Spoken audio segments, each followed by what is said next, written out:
So this video is focusing on Sophists and specifically looking at Aristophanes' plays Clouds. So just a quick reminder before we look at the source of the plot. So we have Pheidippides, the son, and we have Strepsiades, the father, and he's in debt because his son has been doing lots of horse gambling, and essentially he knows he's going to be taken to court in order to be forced to pay the debts. And he wants his son to learn the skills of rhetoric, etc., in order for him to not have to pay his son's debts. So that's like the real basics of the plot. So we'll talk through the basics of it. So this is obviously setting up the scene. So his father points out that he's going to send him to a school where these men teach if one gives their money to conquer in speaking, right or wrong. So again, talking about Sophists in terms of their teaching of rhetoric skills to people who are willing to pay. It also is criticism levelled against them by the source material in particular, that the use of rhetoric is not so they win the argument based on the correct evidence, but they win simply because they're able to speak the best. Okay, so then the son is like, I've never heard of these people, who are they? The father also points out that they are philosophers, so we should highlight that. The son shows a kind of possible attitude of the Athenians towards these sophists. So they're rogues, quacks, so sort of like fake doctors, pale-faced wretches, of whose numbers are the miserable Socrates and this guy here.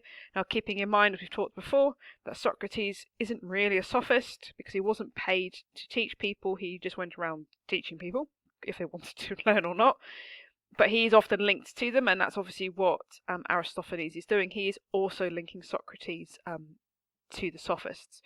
So he says, don't say anything. The father's like, oh, come on, listen to me, because of your gambling, I'm in trouble. Son doesn't particularly want to go to them, be talked. He doesn't like the Sophists. And the father says, they say that the one of these two causes, the worst prevails, though it speaks on the unjust side. If therefore you learn for me this unjust cause, I will not pay anyone, not even an obolus of these debts. So that gives you very much the reason for learning this rhetoric, which is obviously criticism of Sophists, that they're teaching people skills that's undermining the law courts, it's undermining the assembly, it's undermining everything, because people are learning how to argue in order to get out of problems, not necessarily because they need to learn how to argue correctly. So they have a bit of an argument about whether to go, and eventually the son agrees to go, and the father's like, oh, thank goodness, should I go in as well and maybe talk to a few people and figure out what's being taught here? So I'm just moving that around. So he goes and speaks to essentially one of the Sophists. So he goes and meets Socrates, keeping in mind that Socrates in this play is not meant to be Socrates. He is an amalgamation of all the different Sophists, but unfortunately is named Socrates. And it's part of the reason why the Athenian people link Socrates to the Sophists, is because of this play, because he's linked to them in this, because he's on behalf of all the Sophists in the play. So the father's there, and he sort of talks about starts to question, the gods. So Socrates starts to teach him that the gods are not real. This again is another criticism levelled against the Sophists, that they were undermining religion and the moral life of the Athenians. So Socrates, these are the goddesses, the rest are all nonsense, but come by earth is not Jupiter the Olympian a god. I will point out that the use of Jupiter here is obviously a Roman god. Whoever has translated this source has probably taken it from a Roman translation, a Latin translation, and that's why they are naming a weird mix of Roman gods and Greek gods. So obviously for Jupiter, we're essentially talking about Zeus. Zeus, okay? You can call him either because it's a quote from the source. But either way, Socrates is like, there is no Zeus, there is no Jupiter. And his father's like, well, but then who makes it rain? This is ridiculous. Socrates, I'll teach you by powerful evidence, about using science and then questioning the religion. Come, where have you ever seen him raining at any time without clouds?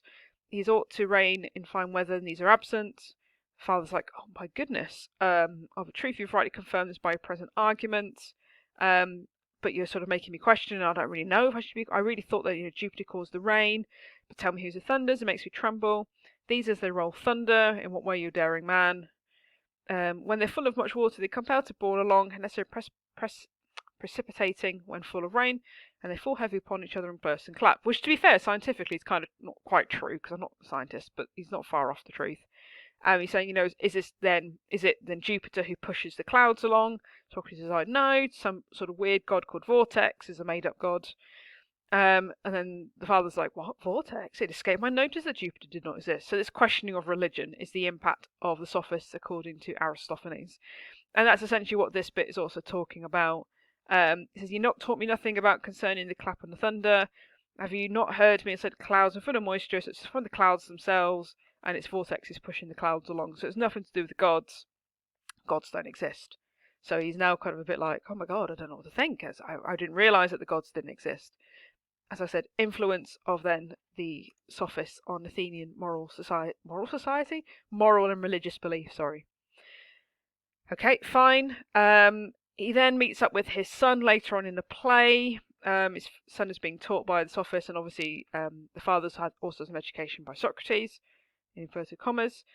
So then he's like, you see, Olympian Jupiter, what folly do you think if you believe in Jupiter as old as you are? So now he doesn't believe in the gods at all. The son is a bit like, what? I'm a bit confused. But I don't understand why you're now questioning the gods. This doesn't make any sense. You shouldn't tell anybody about this, because obviously this is going to be really dangerous and you're undermining religion, and this is an awful thing to do. And again, it basically has a very similar conversation which the father had with Socrates. So it says, there is no Jupiter son. Who is it then? Vortex, having expelled Jupiter.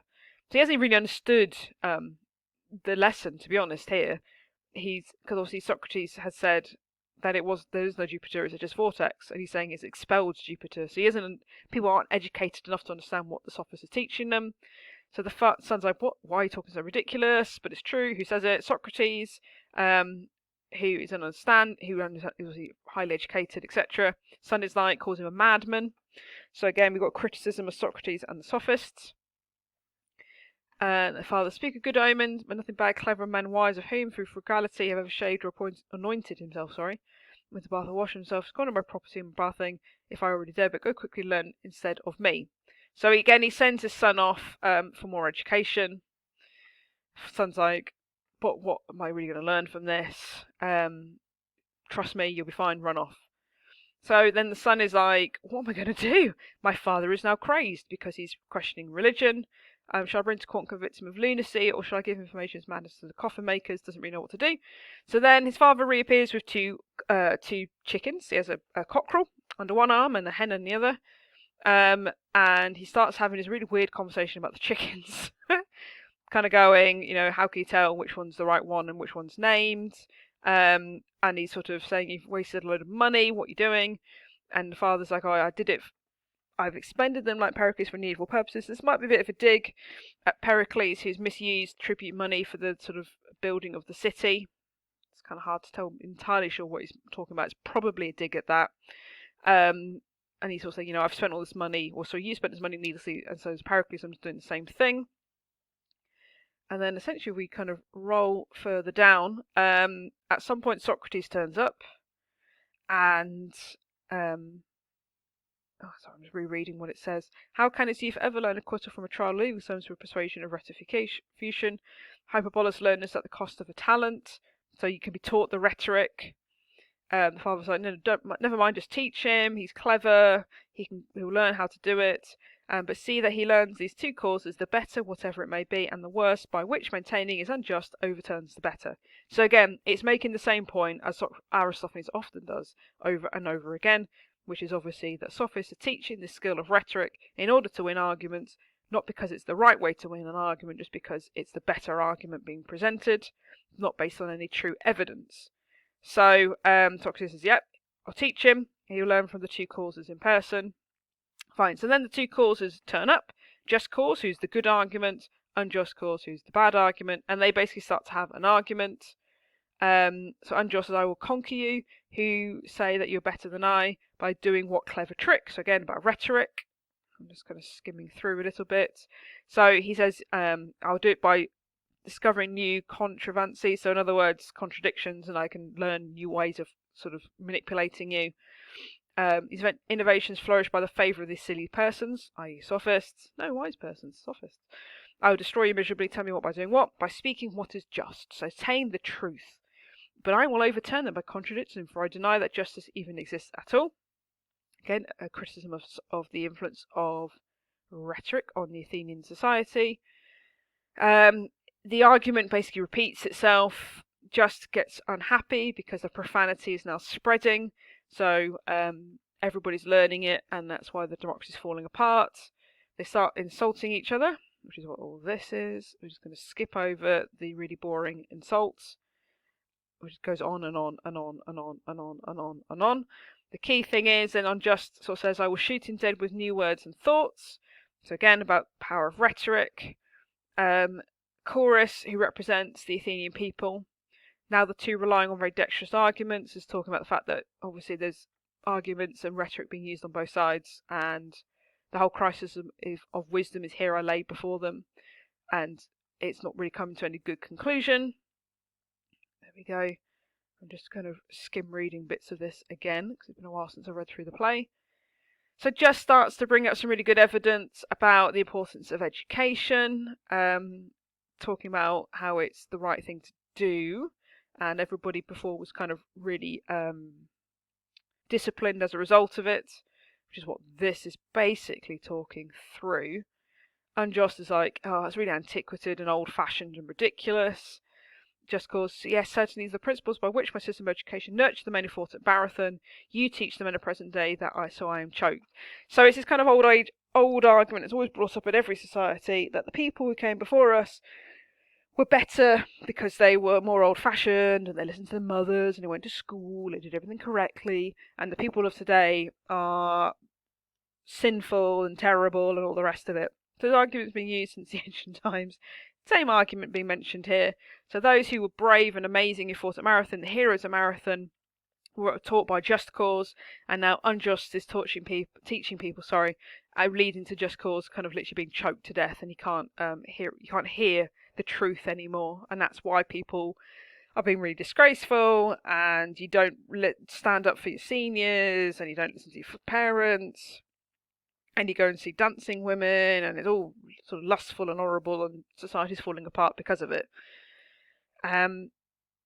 Again, he also says, chattering in the marketplace, rude jests, people being ruder, use of the present day, these youths speaking rudely, nor being dragged into court for a petty suit. So there is an issue, there's criticism here of the Athenian law court system, that people were being taken to court just for really stupid reasons. So this can be linked to Aristophanes' wasps as well.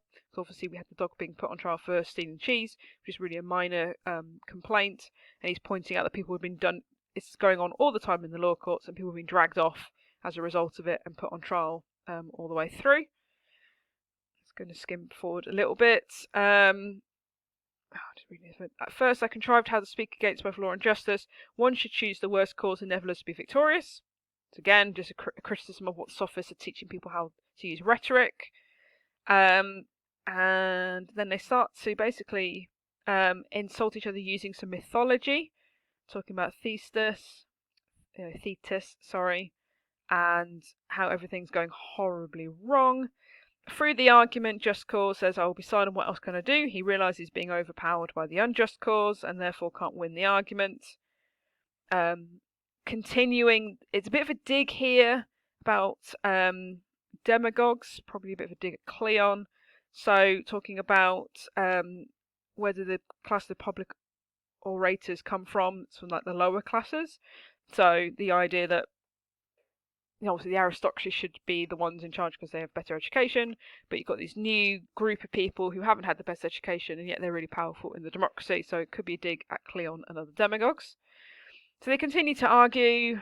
It's not very exciting, this play, I'm really sorry. So the father is there and says, remember, you train him properly. On one side there was petty suits, when training his other jaws with more important causes. So because, yep, you're receiving back of a sophist, i.e. he can use rhetoric. Let me just read it through all the way through. Sorry, a bit of a weird pause while I just kind of read this section of chorus. So kind of saying, sophist teaching can be really bad. I think it's the gist of what that's going on about. I hope they never give you to this in a passage question because it'd be really difficult. And then essentially he ends up going back to the school. Socrates is there and says, yes, have you taught him? Oh, sorry, there's a dig at Sophists for being paid. That's annoying. Fine. Has he learned? Yes, he's learned how to do it. So he's been taught by the Sophists, and therefore he's going to be able to win the court case that he's facing.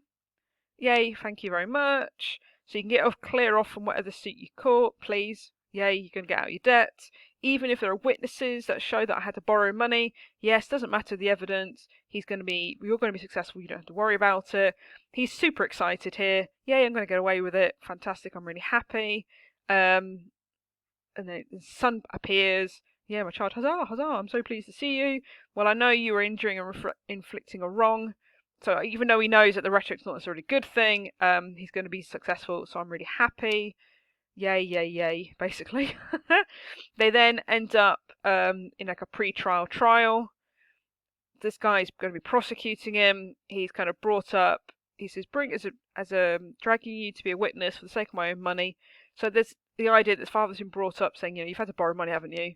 Been called. Who's the witness? This is the amount of money he's going to be trying to grab back, put to a horse. The guy's like, you promised to pay it back. And the father's just like, then starts to show, the influence of the Sophists has had on him. Because then when the guy's trying to get the money back, says, you're willing to deny these upon the oath of the gods, the father's like, what gods? The gods don't exist. So I don't know what you're talking about. And as a result, this guy is put on the back foot a little bit of it. He's just like, but if you won't swear on the gods, then I have no power. I like your gods amazingly, but I don't believe in them anymore. So again, this kind of influence of the Sophists and their teaching on religion, and science, etc. There we go. I'm just reading through this bit again. Just going to skim through. Oh, that's the end of the play. And essentially, they have this court case saying, I'm not going to pay, go to Supreme Court, etc., etc., and you're not going to win because I can prove an argument wrong. So we have kind of varying bits of the source talking about the power of rhetoric, about the undermining of religion, the fact that Athenian society is being undermined, and the youths are sort of not being as good, and they're not following their parents' behaviour, society's going down the drain, Sophists are evil, etc., etc., etc.